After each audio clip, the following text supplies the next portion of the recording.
que esos 7 mensajes pueden ser 7 estados de una persona, de una familia o de una iglesia.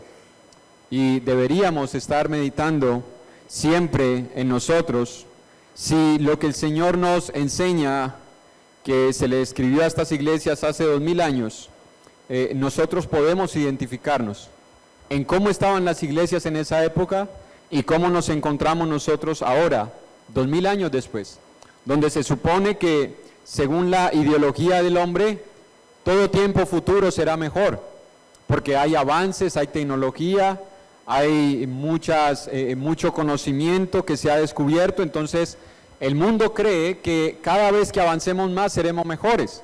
Bueno, si eso fuera así, créanme que no existiría la violencia, no existirían los ladrones, los corruptos, no existirían las guerras, si eso fuera así, pero no es así, porque el problema no se encuentra en los avances o en el atraso que podamos tener en algún área. El problema se encuentra en el corazón, porque es desde allí donde salen los hurtos, los homicidios, los pleitos, las guerras, las disensiones, de ahí salen, y Dios sigue hablando a nuestros corazones.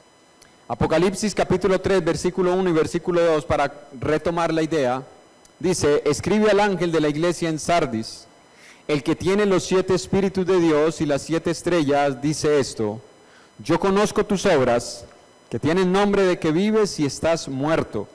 Sé vigilante y afirma las otras cosas que están para morir, porque no he hallado tus obras perfectas delante de Dios. El domingo pasado veíamos cómo el Señor le habla a la iglesia y cómo se identifica como aquel que tiene los 7 espíritus y las 7 estrellas. Y con esa omnisciencia que el Señor posee, le dice a la iglesia en Sardis: yo conozco lo que tú haces. La iglesia en Sardis no era una iglesia que había dejado de tener actividades. La iglesia en Sardis era una iglesia que seguía muy activa, seguía teniendo muchas actividades espirituales, y eso les daba esa cierta idea de que ellos estaban vivos por las actividades que realizaban. Pero el Señor, que conoce el interior de cada uno de nosotros y de su iglesia, le dice: pero solamente tienes el nombre. Es decir, hay solamente una apariencia de que estás vivo, porque realmente estás muerto. Y después de decirle cuál es la condición en la que se encuentra, en el versículo 2 pasa a decirle: sé vigilante y afirma las otras cosas que están para morir. Es curioso, hermanos, porque esa palabra, sé vigilante, usted la va a encontrar desde el Antiguo Testamento. Y lo que transmite esa palabra es: no te quedes dormido. Eso es lo que transmite la palabra. Un vigilante se supone que es la persona que está siempre despierta y siempre atenta. ¿Sí o no? Por eso hay un dicho jocoso hacia los vigilantes. Dicen: es tan buen vigilante que cualquier ruidito lo despierta. Bueno, así hay un tipo de cristianos. Dormimos en nuestra vida espiritual. Dormimos en nuestra consagración a Dios. Y por eso es que el Señor vive repitiendo esta palabra a lo largo de las Escrituras, con el propósito de llamarnos a salir de ese estado de confort en el cual a veces caemos nosotros en nuestra vida como cristianos. Y por eso decía un mes atrás, en una meditación para las familias, que un comentarista decía que si hay algo que los profetas tenían encargado era acomodar a los que estaban afligidos y afligir a los cómodos, porque en la iglesia habemos de los dos. Hay muchos hermanos que han llegado a un estado de confort, en donde solamente ven su vida como el domingo. Esa es toda su vida espiritual, el día de reuniones. Y no me estoy refiriendo, hermanos, a los que estamos aquí. Los que estamos aquí vivimos todos los días despiertos, ¿sí o no? Pero hay un tipo de cristianos que viven así. Dedican toda su vida durante la semana a cosas que son buenas, que no son pecado, pero que no están edificando su espíritu. No lo están edificando, no lo están fortaleciendo, no están formando su carácter. y solamente apartamos las 2 horas o 2 horas y media a la semana. Y muchas veces caemos, hermanos, en una especie de ritual, en una especie de algo mecánico, en donde solamente nos dedicamos a venir, orar, cantar, leer, cenar, ofrendar, la oración final, un saludo y nos vamos. Y en eso se compone toda la vida espiritual de muchos cristianos. En Sardis estaba pasando lo mismo. Y por eso es que el Señor les tiene que decir, sean vigilantes, despiértense, no se queden dormidos, manténganse alerta, porque nosotros tenemos un enemigo que no descansa. Pero miren, ahí mismo en ese versículo 2, la palabra les dice, sé vigilante y afirma las otras cosas que están para morir. Escuche, las otras cosas que están para morir. La amonestación del Señor a esta congregación en Sardis es a que ellos sigan creciendo, a que se sigan edificando y que no se conformen al hecho de ser miembros simplemente de una congregación, por muy buena que parezca la congregación, por muy buena o muy sana doctrina que parezca que tenga, porque se cante bien, porque se ore bien, porque se hagan las cosas tal y como nosotros creemos que es la manera correcta de hacerlas. El Señor dice, no, de eso no depende tu vida espiritual. Sé vigilante y afirma las otras cosas que están para morir. Si ustedes recuerdan, la iglesia en Sardis en una época fue muy influyente en la sociedad, muy influyente en cuanto a la moral, pero llegó un momento, hermanos, en el que dejaron de ser influyentes en la sociedad, dejaron de ser relevantes en la sociedad, en esta iglesia. Y por eso es que muchas cosas habían muerto en la congregación de Sardis. Yo no sé si es lo mismo que nos esté sucediendo a nosotros. Que hayan cosas que estén muriendo espiritualmente en nuestras vidas. Porque nos estemos ocupando en muchas cosas, valga la redundancia, ocupaciones seculares, que son necesarias, que son deberes que nosotros tenemos, pero que lentamente han estado ganando ventaja en nuestros corazones y que han ido usurpando el lugar que antes nosotros teníamos para lo espiritual. Yo no sé si ese es el caso.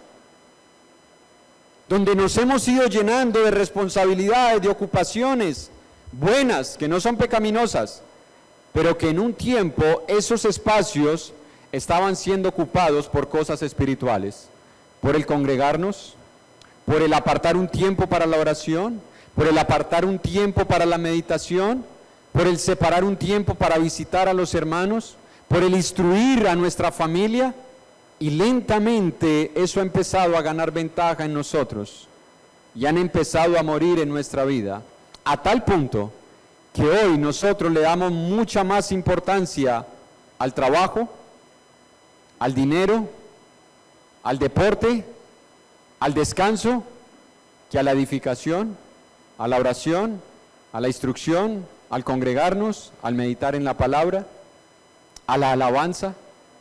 ¿Usted no cree, hermanos, que hay algunas cosas que están muriendo en nosotros? Cada uno lo sabe. Cada uno conoce sus hábitos, cada uno conoce cómo está su vida espiritual, cada uno sabe cómo está viviendo delante del Señor. Y poco a poco nos vamos conformando a reunirnos solamente el domingo. Eso sí lo tenemos claro. Y lo defendemos a capa y espada. E incluso juzgamos a aquellos que no se congregan el domingo. Lo cuestionamos el por qué no se congrega el domingo. Pero realmente, hermano, nosotros estamos viviendo todos los días de nuestra vida como personas que están vivas espiritualmente, como personas que están vigilantes espiritualmente. No creamos, hermanos, que la firmeza del pasado garantiza la firmeza en el presente y en el futuro, porque eso es otra idea que muchos tenemos. Que las bases que hemos puesto en el pasado, que lo influyentes que fuimos en el pasado, que la vida ferviente espiritual que tuvimos en el pasado garantiza que estemos firmes hoy y que estemos firmes en el futuro. Primera de Corintios capítulo 10, versículo 12, y aunque el contexto tiene que ver con otro asunto, el principio es vigente para toda situación, y por eso lo utilizo hoy. Dice, así que el que piensa estar firme, mire que no caiga. ¿Cuántos de nosotros hemos ido viendo cómo van muriendo hábitos espirituales en nosotros, pero hay algo dentro del corazón que nos dice, pero yo estoy firme en lo que he creído? A mí nadie me mueve del cristianismo, y yo no vuelvo atrás, y yo voy a seguir al Señor, aunque muchas cosas estén muriendo en nuestra vida espiritual. Pablo dice, el que piensa que está firme, mire que no caiga. La iglesia en Sardis experimentó ese tipo de pensamiento. Ellos se creían firmes, ellos se sentían sólidos por su pasado y cayeron, hermanos, en pecado. Murieron muchos de ellos espiritualmente. La ciudad de Sardis, no hice la introducción completa a la ciudad de Sardis, ahorita quiero tocar un poquito de esto. La ciudad estaba construida, rodeada por una serie de montañas rocosas, que hacía difícil la invasión. Solamente tenía una entrada libre, que era como una especie de valle, una especie de meseta, y ellos, al creer que, bueno, las rocas que nos rodean son como un fuerte, una fortaleza para nosotros, nadie nos va a invadir por esas piedras, por esas rocas, por esas montañas. Vamos a cuidar solamente la entrada de donde podemos ver cuando viene el enemigo a lo lejos. Y entonces colocaron guardas solamente que vigilaran hacia el horizonte. Curiosamente, las dos invasiones que tuvieron fueron por las montañas. Por el lugar donde ellos consideraban que estaban fuertes, vino la invasión enemiga. Fueron capturados, fueron destruidos casi totalmente en dos ocasiones, por ese lugar donde ellos pensaban que eran fuertes. No vigilaron. Y por eso es que el Señor utiliza esta idea a la iglesia Sardis y les dice, sean vigilantes.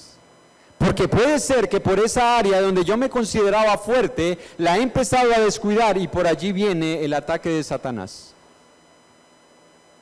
Es decir, como decía un comentarista bíblico, muchos de nosotros tenemos debilidades en las áreas en las que somos más fuertes. Ejemplo, creemos que somos fuertes en nuestro temperamento, en nuestro dominio propio, porque nunca hemos tenido ninguna dificultad con nadie. Hasta que llega el momento en el que sale de nuestros corazones un comportamiento, un proceder, unas actitudes que ni siquiera yo mismo sabía que estaban dentro de mí. ¿Todo por qué? Porque durante mucho tiempo pensé que no debía cuidarme en esa área, porque yo era fuerte en esa área. Porque yo ya me consideraba que tenía todo el control sobre mi temperamento. A Sardis le ocurrió lo mismo. Sardis descuidó aquellas áreas en las que consideraba que estaban fuertes. Y por eso el Señor les dice, sean vigilantes. Hermanos, ¿cómo aplicar nosotros eso a nuestra vida? En Efesios capítulo 5, versículo 15 y versículo 16 dice, mirad pues con diligencia cómo andéis, no como necios, sino como sabios, aprovechando bien el tiempo, porque los días son malos. ¿Cuáles días? ¿Qué día dice ahí? ¿De lunes a martes, de lunes a miércoles, de lunes a jueves, de lunes a viernes? Porque hay personas que aman el sábado. ¡Ay, ya va a llegar sábado! Especialmente los estudiantes, ¿no? Aman el sábado. Hay personas que odian el lunes, porque tienen que volver a empezar. ¿Sí o no? Hay personas que no quieren que llegue el día que se cumple el arrendo. ¿Sí o no? Que no quieren que llegue el día de la cuota del banco, no quieren que llegue ese día. Pero ¿cuáles son los días malos? Hermanos, nosotros a veces pensamos que estamos en un mundo acogedor, en un mundo que está diseñado para que el cristiano se sienta bien, y no es verdad. Y es por eso que caemos en ese estado de confort espiritual, en el que lentamente nos vamos acomodando a las ideologías, a las filosofías y a las tendencias de este mundo. Pero el Señor quiere despertarnos y decirnos, no, miren cómo están andando, sean sabios y no necios. Ahora, ¿cómo definir qué es andar como un sabio y qué es andar como un necio? Porque posiblemente cada uno de nosotros tiene un buen concepto de sí mismo y puede llegar a concluir, yo estoy andando como un sabio. Difícilmente alguno de nosotros, sinceramente, honestamente y de todo corazón, no solamente por querer dar una impresión de falsa humildad, llegamos a decir realmente esta semana he andado en necedad. Difícilmente lo hacemos. ¿Cómo entonces calificar si nuestra vida es una vida que está andando como sabia o como necia? Sencillo, hermanos, en Mateo capítulo 7, versículo 24, cualquiera pues que me oye estas palabras y las hace, le compararé a un hombre prudente o sabio, es la misma traducción, que edificó su casa sobre la roca. Versículo 26, pero cualquiera que me oye estas palabras y no las hace, le compararé a un hombre insensato o necio, la misma palabra, que edificó su casa sobre la arena. ¿Cómo entonces nosotros calificarnos si somos sabios o si somos necios? ¿Sí entendieron la idea? Lo que el Señor me ha ido enseñando, si yo lo estoy aplicando a mi vida, yo puedo decir estoy andando como sabio. Pero si lo que el Señor me ha estado enseñando simplemente se quedó en los cuadernos, simplemente se quedó en el canal de YouTube, se quedó en las grabaciones que tenemos en el computador y no lo hemos aplicado, no necesitamos decir que nosotros somos necios. Jesús nos da la respuesta a nuestra pregunta. Cualquiera que me oye estas palabras y no las hace, escuche, y no las hace, no las vive, no las aplica, no se esfuerza por obedecerlas, Jesús dice, simplemente tú eres un hombre necio. Ahora viene la otra pregunta, hermano. ¿Qué ha escuchado usted del Señor? Porque dice, cualquiera que me oye estas palabras. ¿Qué enseñanzas hemos escuchado del Señor? Si usted toma esas palabras, usted tiene que ampliar el contexto en el cual fueron escritas, y todas esas palabras están contenidas o en un compendio que va desde Mateo capítulo 5 a Mateo capítulo 7.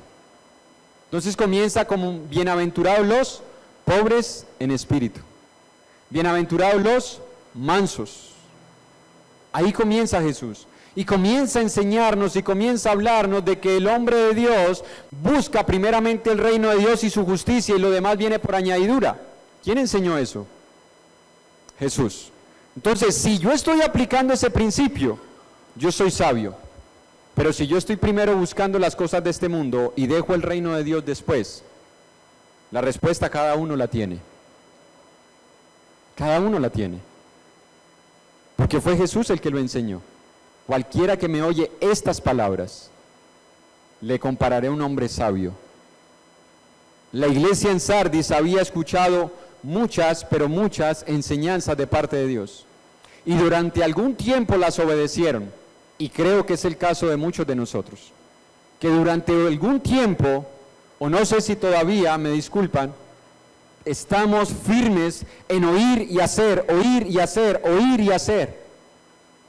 Pero muchos pasamos ya ese tiempo, lo que llaman en las relaciones de parejas, el enamoramiento. Ya se perdió el enamoramiento. Ya se ha caído en una costumbre. Ya se ha caído en un hábito, en donde hacemos las cosas mecánicamente, en donde hacemos las cosas sin poner el corazón, en donde todo se ha convertido simplemente como parte de un espacio de nuestra vida y no en toda nuestra vida. Así que hagámonos la pregunta, hermanos, si nos haríamos un examen minucioso hoy, cada uno de nosotros, no se lo haga al de enseguida, si nos hacemos un examen minucioso, un autoexamen minucioso, sincero, honesto de cada uno de nuestras vidas, ¿habrían cosas que están muriendo?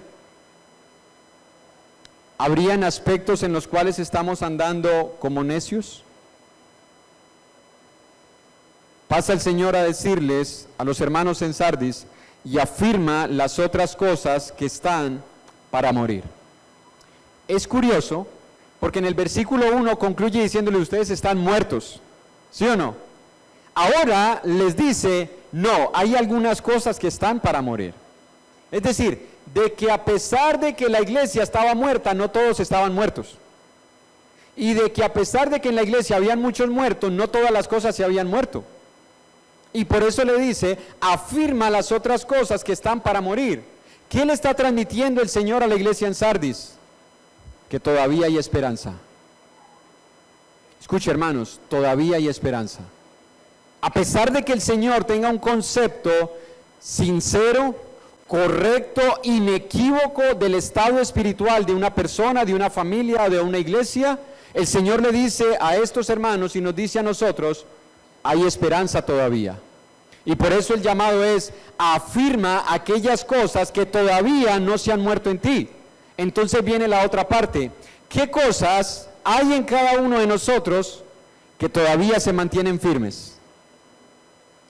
Yo puedo ver una. ¿Cuál? Que por lo menos la mayoría hoy estamos congregados. No deje morir eso, hermano. Porque lo que comienza con un día, faltando un día a la semana en el cual hay reunión como iglesia, luego se traduce en dejar de congregarse el primer día de la semana. Y dejamos de cenar, y dejamos de ofrendar, y dejamos de tener comunión unos con otros, y dejamos de edificarnos unos a otros, y dejamos de estimularnos, amonestarnos, exhortarnos unos a otros. Así que si en usted está firme el congregarse el primer día de la semana, hermano, no lo deje morir. Porque si usted deja morir eso en su vida, usted comienza a morir espiritualmente. Y si no, hermanos, no para cuestionar, mire a su alrededor y dése cuenta cuántos hermanos hoy no están.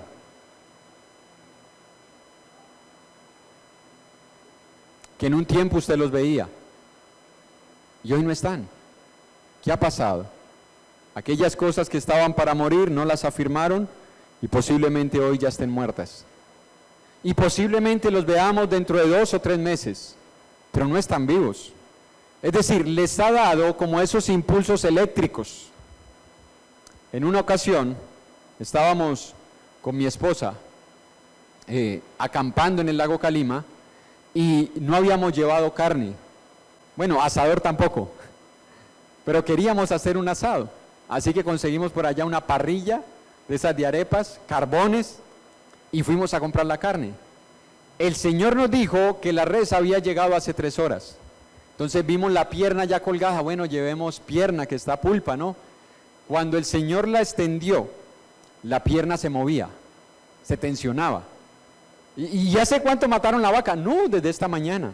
¿Y por qué se mueve? Porque todavía hay nervios en ella, hay ondas eléctricas que ha mandado el cerebro a esas partes y todavía se siguen moviendo. Hay cristianos así, que están en el mundo, pero hay algo por allá que vibra en sus corazones y los hace volver muchas veces. Hermanos, si el Señor te ha traído en esa condición, no dejes morir lo que el Señor ha despertado en tu vida. No lo dejes morir. Afirma esas cosas, porque eso es lo que el Señor quiere. Lo que nos enseña esto es que el Señor es un Dios de segundas oportunidades. Escuche, Dios es un Dios de segundas oportunidades. Porque si aquí la iglesia estaba muerta, hermano, ¿qué hace usted con un muerto en la casa? Hay que llamar a la funeraria. Porque como dice el cuento, y me perdonan, hermano, no es para criticar a nadie, el muerto y el arrimado después de 3 días huele feo. Eso dice el mundo, ¿no? Entre nosotros no hay ese dicho porque el cristiano nos manda, Dios nos manda a ser como cristianos hospedadores. Pero cuando usted va a una casa donde no hay creyentes, ese es el dicho que dice. Y por eso en ocasiones le dice: ¿y usted no ha conseguido? Esa pregunta, ¿por qué sale? Bueno, porque ya no lo quieren ver más, ¿no? ¿Y ya pensaron dónde van a vivir? Hermanos, Dios es un Dios de segundas oportunidades. Dios es paciente, tanto hermanos, tan paciente, que utiliza su paciencia, su benignidad y su longanimidad para que las personas procedan al arrepentimiento. La Biblia es mejor leerla que citarla. En Romanos capítulo 2, versículo 4, ¿o menospreciáis la riqueza de su benignidad, paciencia y longanimidad, ignorando que su benignidad te guía? ¿A dónde? Escuche, hermanos, ¿por qué el Señor es paciente? No porque el Señor esté muy ocupado, no porque el Señor no tenga cuidado de cada uno de nosotros, al Señor no le queda grande ningún asunto. Su paciencia es simplemente la forma en la que Él está obrando en la vida de cada uno de nosotros para guiarnos al arrepentimiento. Y por eso, conversando con un hermano que fue disciplinado por la iglesia del Señor, el hermano volvió y no había pedido todavía perdón y me decía, yo conversé con alguien que también es cristiano y me decía, vea, si usted no murió en su pecado es porque Dios tiene algo preparado para usted. Dios tiene algo grande para usted. Y yo le dije, sí, hermano, que procedas al arrepentimiento. Eso es lo más grande. Si la paciencia que Dios me ha tenido, el tiempo que Dios me ha dado, no son el estímulo para que yo proceda al arrepentimiento, hermano, no viene de Dios. No viene de Dios. Porque la benignidad, la longanimidad y la paciencia de Dios producen en el hombre que está en un pecado que se arrepienta. Eso es lo que Dios quiere producir en nosotros. No que nos tiene preparado algo grande. Escuche, Dios no necesita a hombres grandes. Dios necesita a hombres quebrantados de corazón para hacer obras grandes. Dios no necesita, hermanos, que nosotros creamos que Él tiene algo muy especial para nosotros y por eso es que no nos ha llamado a su presencia. Su paciencia es para que nosotros procedamos al arrepentimiento. El problema está, y sigue estando, hermanos, no en la paciencia de Dios. El problema está y sigue estando en nuestros corazones. Versículo 5, pero por tu dureza y por tu corazón no arrepentido, atesoras, escuche, para ti mismo. ¿Quién es que la atesora para quién? ¿Quién para quién? No es que yo estoy atesorando ira para ti, ni tú atesoras ira para mí. Cada uno, por la dureza en su corazón, atesora ira para él mismo, para el día. Hay un día, hermanos, el día de la ira y de la revelación del justo juicio de Dios. Dios le dijo a Sardis, afirma las otras cosas que están para morir. Si Sardis no lo hacía, cada día que pasaba, cada día que ellos seguían teniendo actividades sin haberse arrepentido, estaban atesorando ira para la ira del día de Dios. Hermanos, eso es lo que sucede con nosotros. Cada vez que el Señor me confronta con un pecado, cada vez que el Señor me muestra en qué estoy fallando y me llama al arrepentimiento y yo no lo hago, escuche, la dureza de mi corazón provoca que la ira de Dios se vaya acumulando sobre mi vida. Y escuche, cuando lleguemos allá a ese capítulo 14, 15, y se habla de la ira del Cordero, hace una pregunta, ¿y quién podrá permanecer en pie? Si ante la ira de Dios las piedras, que son seres inertes, quieren esconderse de Dios. Los cielos, la tierra, los hombres buscan ante la muerte y mátennos, y la muerte va a huir de ellos. Cuando se habla de la ira de Dios, hermano, no estamos hablando de algo hipotético, de una utopía. Estamos hablando de un hecho real. Y por eso Dios es que quiere que la iglesia en Sardis afirme las otras cosas que estaban para morir. Porque si no, el Señor tendría que venir con su ira y juzgar a esta iglesia. ¿Qué cosas habían muerto en la iglesia en Sardis? Necesitaríamos identificar cuáles son las cosas que habían muerto. Bueno, según el contexto de la misma enseñanza de la iglesia Sardis, la moralidad y la integridad. Esas cosas habían muerto en Sardis, porque ellos seguían congregándose, ellos seguían teniendo actividades, ellos seguían reuniéndose el primer día de la semana, no sabemos si seguían haciendo visitas, seguían predicando las buenas nuevas, pero muchas cosas habían muerto en ellos, estaban practicando pecados que estaban robando la vitalidad espiritual en sus corazones. Eso es lo que estaba pasando con la iglesia en Sardis. Recuerde que Sardis no abrazó ninguna herejía doctrinal. Sardis no abrazó ninguna herejía como la de los nicolaitas, ni la de los falsos judíos, ni la de los falsos apóstoles que eran solamente sinagoga de Satanás. Sardis no abrazó ninguna herejía doctrinal. La muerte espiritual había comenzado en sus vidas morales y en su integridad. ¿Cómo lo sabemos, hermanos? Bueno, porque Romanos capítulo 3, versículo 23 dice, la paga del pecado es.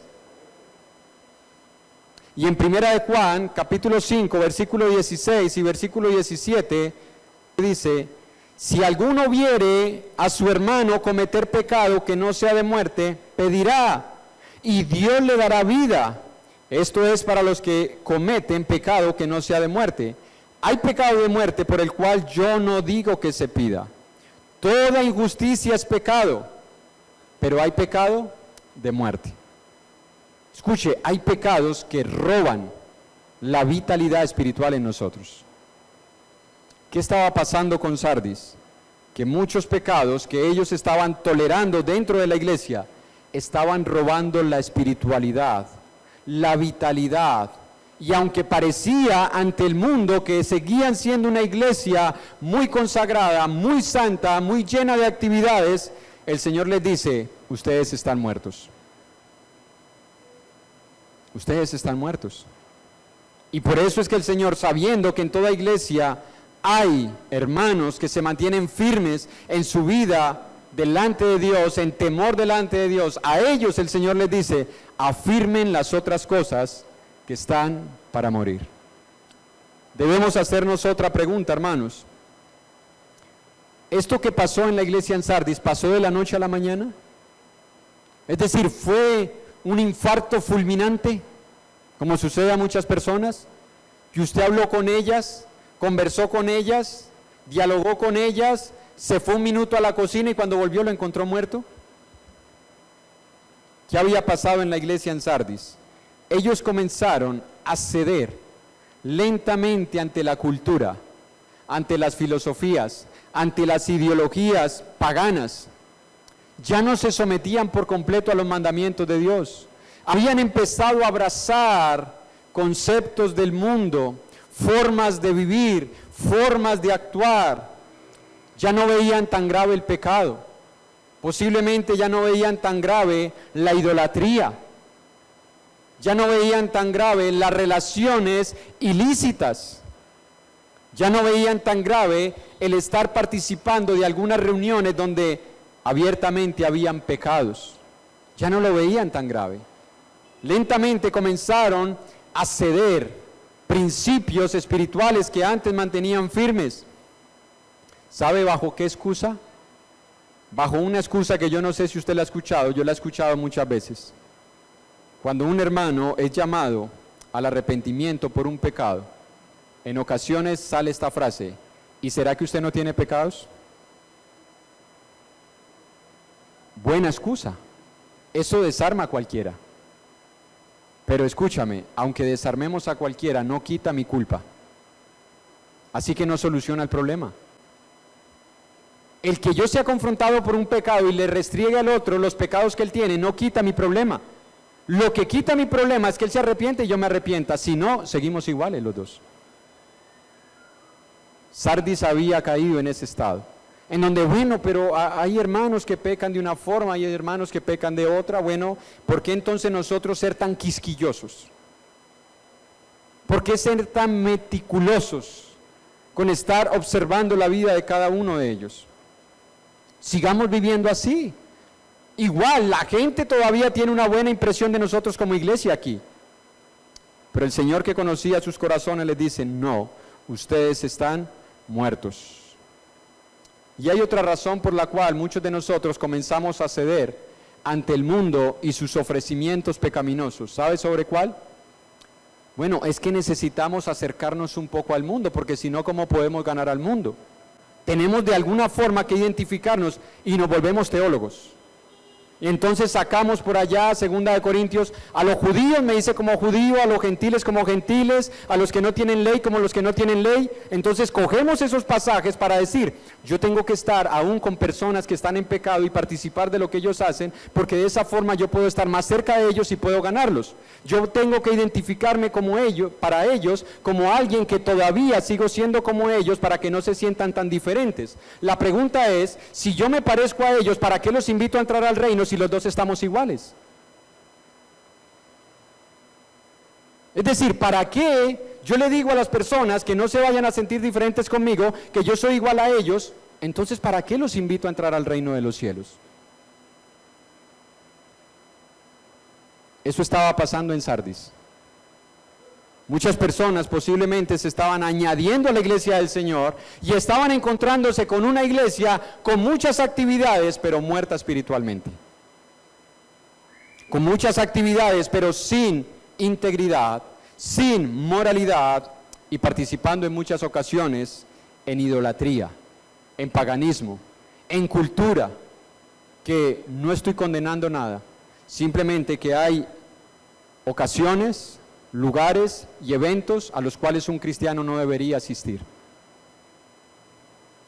No debería asistir. ¿Cuáles son? Dios sabrá darnos a cada uno de nosotros el entendimiento. Pero hay principios que nos enseñan a nosotros que si algo que nosotros hacemos es ocasión de caer a mi hermano, no debemos hacerlo, por amor a mi hermano. Así que cada uno de nosotros sabrá en qué aspectos, en qué ambientes, en qué ocasiones, en qué lugares deberíamos evitar. Los jóvenes, yo no sé si los jóvenes de Sardis estaban cayendo en lo mismo que los jóvenes están cayendo hoy en día. ¿Qué está pasando con los jóvenes de la iglesia del Señor? Y no hablo de los jóvenes de afuera, ni del mundo para superficializar este aspecto. Hablo de los jóvenes de la iglesia de aquí. Porque tú puedes ver a los jóvenes con vocabularios que no han sido aprendidos aquí, que no han sido enseñados en su hogar, con formas de pensar que no les ha enseñado Dios, ni les hemos enseñado nosotros los padres, con formas de vestir, que nosotros nunca les hemos inculcado eso, con deseos que no han sido inculcados ni por la palabra de Dios, ni por nosotros los padres. ¿Qué está pasando con los jóvenes? Se están culturizando. Se están culturizando. Han dejado de vivir bajo principios y ahora están viviendo bajo la cultura, bajo las ideologías del mundo. Y aunque parecen muy vivos hoy, y cantan, y qué bueno que canten, y oran, y qué bueno que oren, y cenan, y qué bueno que cenen, y hasta toman nota, y qué bueno que tomen nota. Parecen vivos, pero durante toda la semana no transmiten vida donde quiera que están. No le transmiten a sus amigos que son cristianos. Y yo no sé si ustedes lo hacen con sus hijos, pero algo que yo siempre cuestiono a mi hijo y a los otros dos chiquitos es, ¿y usted le dice a sus compañeros que usted es cristiano, que usted es creyente? No es obligarlos, es simplemente recordarles quiénes son y que se identifiquen como son. Eso les ayudará a jóvenes, eso les ayudará a hijos, porque de esa manera los demás saben que ustedes hay cosas que no pueden hacer. Y aunque parezca increíble, a veces Dios utiliza la maldad de los incrédulos para recordarnos a nosotros verdades. Porque cuando te escuchan a ti decir una mala palabra o un acto ilícito, te dicen, ¿y usted no es cristiano? Ellos te pueden estar haciendo eso para juzgarte y condenarte. Dios está aprovechando ese momento, esa ocasión y esas palabras para recordarte quién eres tú. ¿Quién eres tú? Así que no menospreciemos la paciencia y la longanimidad de Dios. Si nosotros queremos vivir para Dios, vivamos para Dios. Pero si queremos vivir para el mundo, vivamos para el mundo. No demos una apariencia de que estamos vivos y por dentro nos estamos muriendo de ganas por participar de lo que el mundo hace.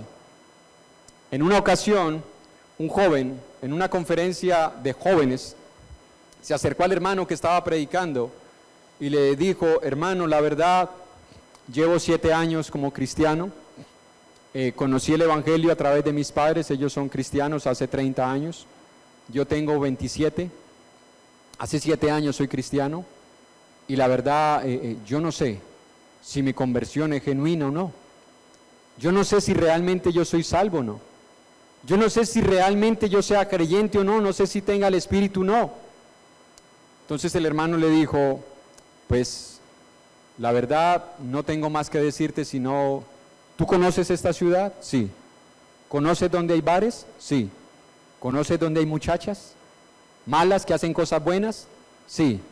Bueno, vete para allá, no sigas en estas conferencias. El dinero que vas a gastar aquí, ve y te lo gastas allá. Pero hermano, ¿por qué vete? ¿Qué haces aquí? Si no te crees salvo, no te consideras salvo, crees que no eres creyente, entonces ¿qué haces aquí? Esto es para creyentes. Vete al mundo. Pero hermano, usted me está mandando a pecar. No te estoy mandando a pecar. Simplemente dale gusto a lo que quieres. No, hermano, yo me quedo. No, vete. Pero hermano, vete. En ese momento el hombre fue compungido de corazón y dijo: no soy capaz de irme al mundo.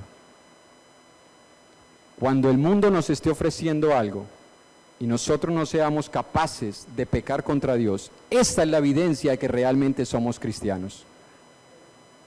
Esa es la evidencia, hermanos. No si yo profeso ser cristiano hace 20 o 30 años. No si yo digo que soy cristiano hace 15, 14, que yo sirvo en la iglesia. No. La evidencia es cuando el mundo me ofrece y yo no puedo caer porque sé que peco delante de Dios. Y me duele si caigo. Y me entristezco profundamente. No por las consecuencias, porque las consecuencias no dan como resultado arrepentimiento, sino porque he pecado delante de Dios. Entonces realmente soy cristiano, realmente soy salvo. Y por eso es que Elías tuvo que confrontar al pueblo de Israel en Primera de Reyes, capítulo 18.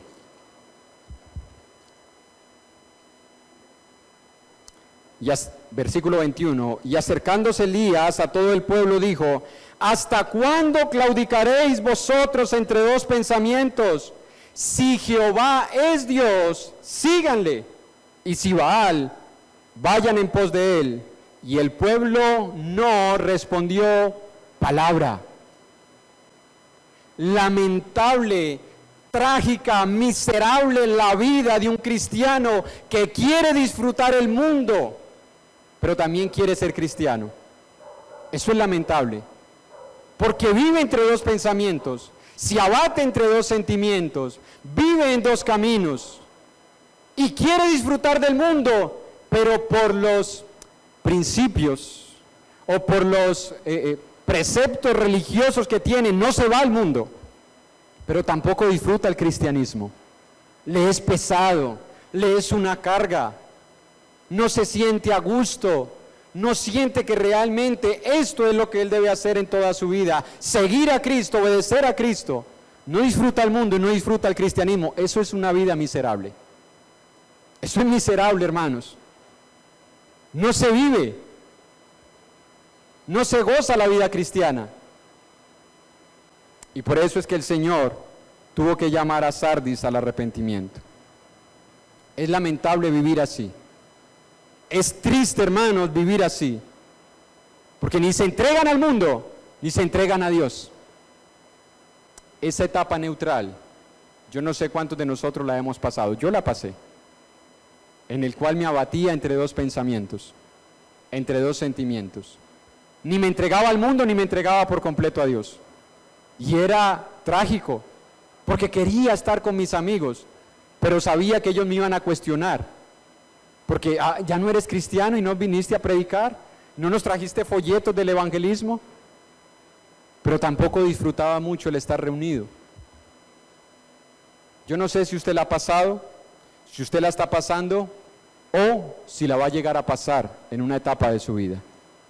Pero Dios, al igual que como lo hizo a través del profeta Elías, hoy nos confronta y nos dice, si Jehová es Dios, síguele.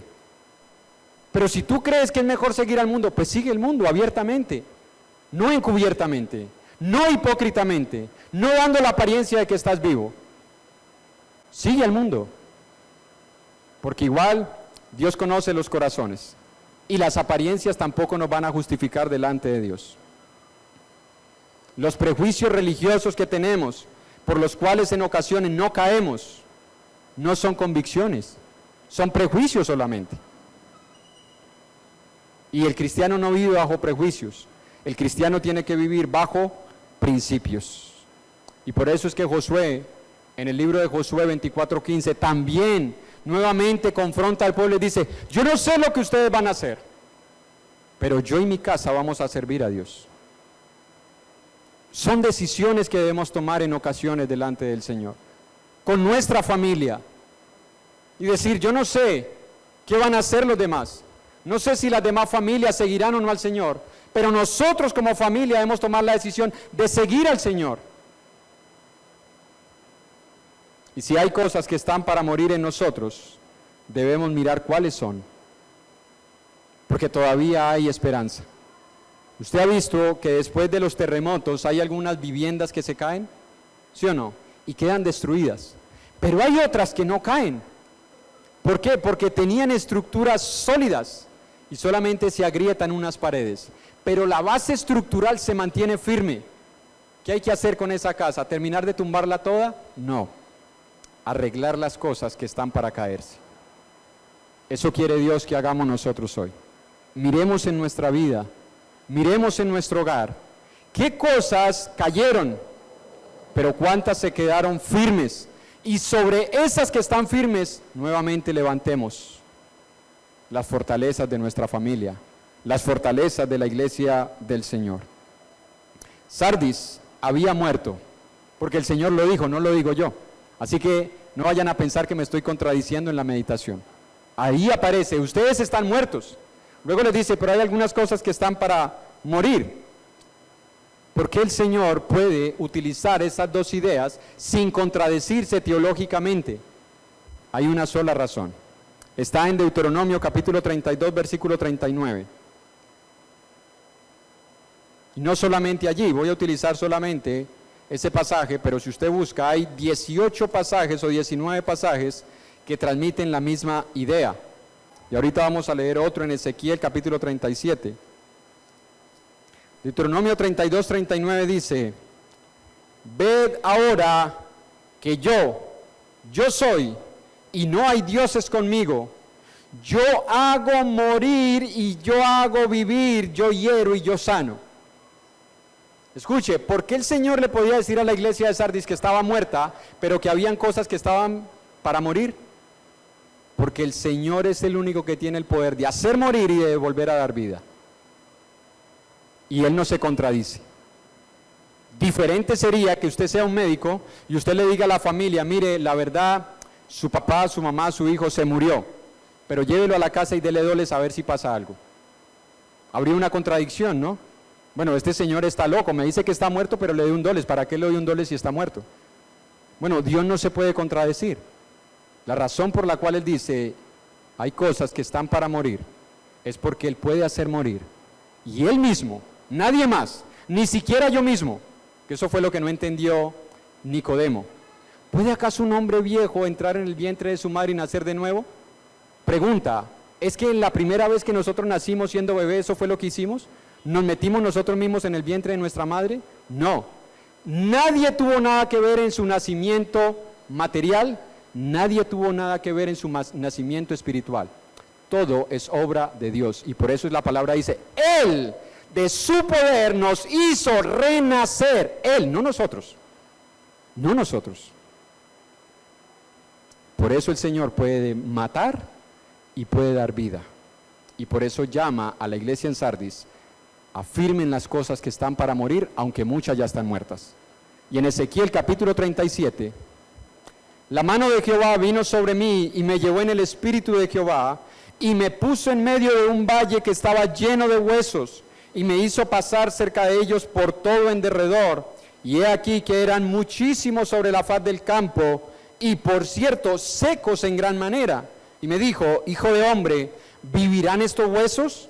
Y dije, Señor Jehová, tú lo sabes.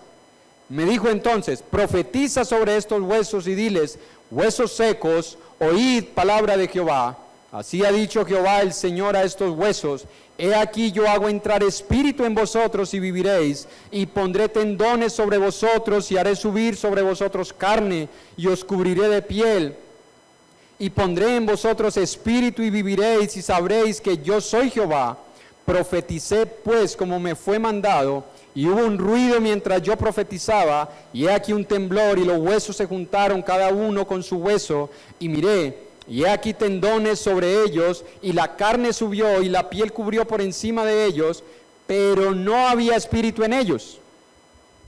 Y me dijo, profetiza al espíritu, profetiza, hijo de hombre, y di al espíritu, así ha dicho Jehová el Señor, espíritu, ven de los cuatro vientos y sopla sobre estos muertos y vivirán.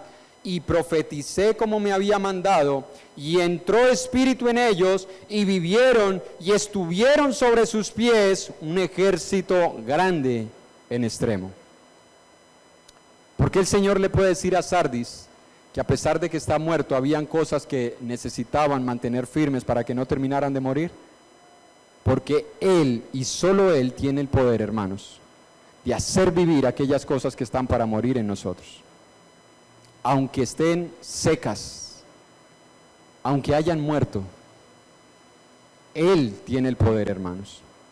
No desechemos el poder de Dios. No desechemos la gracia de Dios. No minimicemos el poder de Dios. Dejemos que el poder de Dios actúe en nosotros. No sé si posiblemente usted diga, hermano, pero eso son historias del Antiguo Testamento. Nuevo Testamento, Juan capítulo 5, porque el Dios del Antiguo Testamento es el mismo Dios del Nuevo, aunque nosotros lo hayamos partido en dos, y creamos que uno es el Dios del Antiguo, otro es el Dios del Nuevo, que el del Antiguo era un Dios iracundo, airado, que no se podía contener. El del Nuevo Testamento es un Dios pacífico, manso y humilde, es el mismo Dios.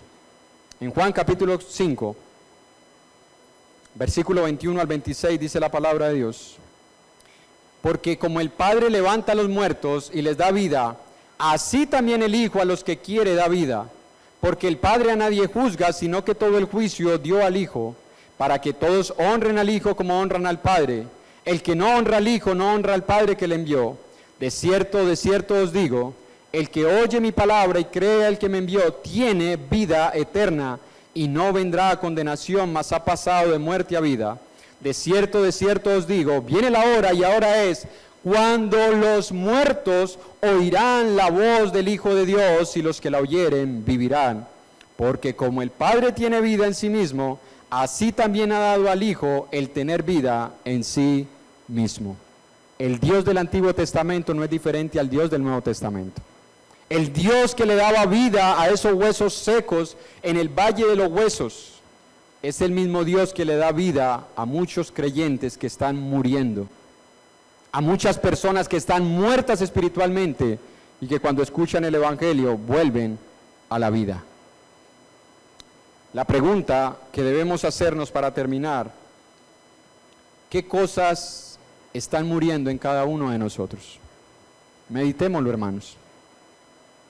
¿Qué cosas posiblemente ya han muerto en cada uno de nosotros? ¿Qué cosas se mantienen firmes en nosotros? Meditemos, porque el llamado del Señor, al igual que a Sardis, es para nosotros. Afirma las cosas que están para morir. No dejen que caigan. Hermanos, hermanas, jóvenes, no dejen que caigan, porque el Señor tiene bendiciones para todos aquellos que se mantienen firmes hasta la muerte. Las bendiciones son para los que por la fe y la paciencia alcanzan las promesas. Vamos a dejarlo por hoy ahí. No avanzamos mucho en